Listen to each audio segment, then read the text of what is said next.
Chaque début d'année, la grand-messe de l'entrepreneuriat prend ses quartiers à Paris. Porteurs de projets, jeunes dirigeants, cadres en reconversion, étudiants et demandeurs d'emploi, ils ont été près de 58 000 à arpenter le salon des entrepreneurs, si l'on en croit les chiffres officiels. Au programme, comme à l'accoutumée, des dizaines de conférences, des stands de prestataires, de banques, d'institutions ou d'assurances et un espace franchise bien plus développé qu'auparavant. On a constaté depuis plusieurs années qu'à peu près 20% des porteurs de projets dans ce pays s'intéressent de plus en plus à ce qu'on appelle communément la franchise, qui va au-delà. Ça peut être le commerce organisé, ça peut être différentes formes de création d'entreprises, entre guillemets, peut-être plus accompagnées, qui peut permettre certaines sécurités, qui permettent effectivement un accompagnement, qui peut permettre un développement aussi plus rapide. Et on a de plus en plus de demandes et la France est un pays fort en matière de franchise. On le voit dans toutes les villes de région, dans toutes les villes de province, à Paris bien sûr. Donc il y a une appétence, il y a une demande sur ce concept de la franchise.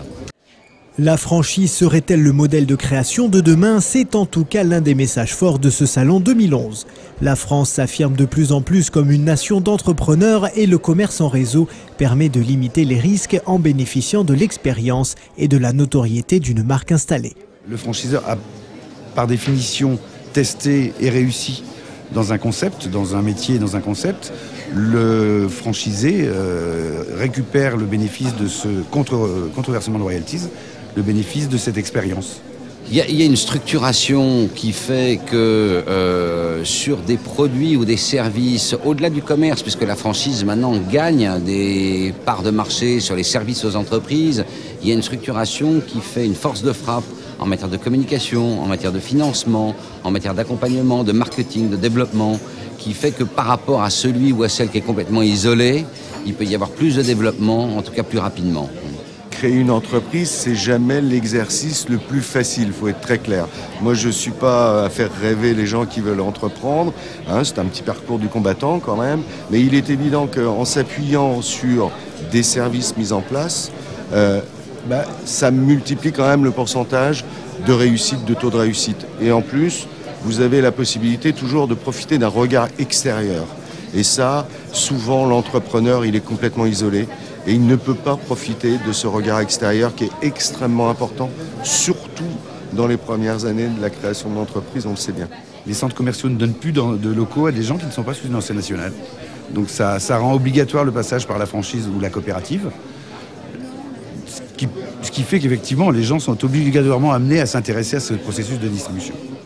Le salon a également été l'occasion de faire le point sur l'entrepreneuriat en France avec une bonne nouvelle. Les défaillances d'entreprises ont baissé de 4,2% en 2010 par rapport à 2009 et les créations ont augmenté de 3%, tous statuts confondus. L'Hexagone reprend des couleurs et 2011 semble commencer sous les meilleurs auspices. 2010, 622 000 créations d'entreprises. Ça veut dire en 2010, une création d'entreprise toutes les minutes. Donc 2011, il n'y a aucune raison qu'on ait un inversement de cette tendance. Bien sûr, la crise y est pour quelque chose.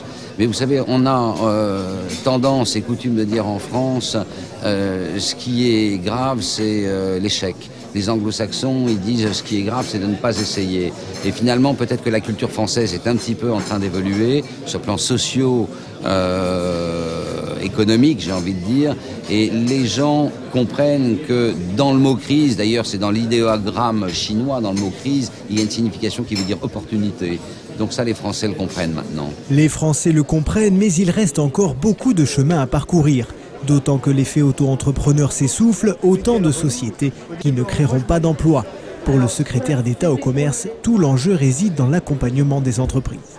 Les chiffres de 2010, alors que la crise était encore là, forte, on est aujourd'hui en sortie de crise. La crise était là et pourtant on a battu des records en matière de création d'entreprises. Donc moi j'ai un vrai objectif aujourd'hui, c'est que pour cette sortie de crise, on les accompagne pour les faire grandir, pour qu'elles créent des emplois, qu'elles créent de la croissance. Depuis le 1er janvier 2011, un nouveau statut est entré en vigueur et va certainement encore booster les envies de création. Le IRL, entreprise individuelle à responsabilité limitée, quelle est sa particularité? éclairage. Un entrepreneur individuel est personnellement responsable sur ses biens propres de ses dettes professionnelles. L'objectif de l'entreprise individuelle à responsabilité limitée, c'est justement de faire cette dissociation entre le patrimoine professionnel et le patrimoine personnel.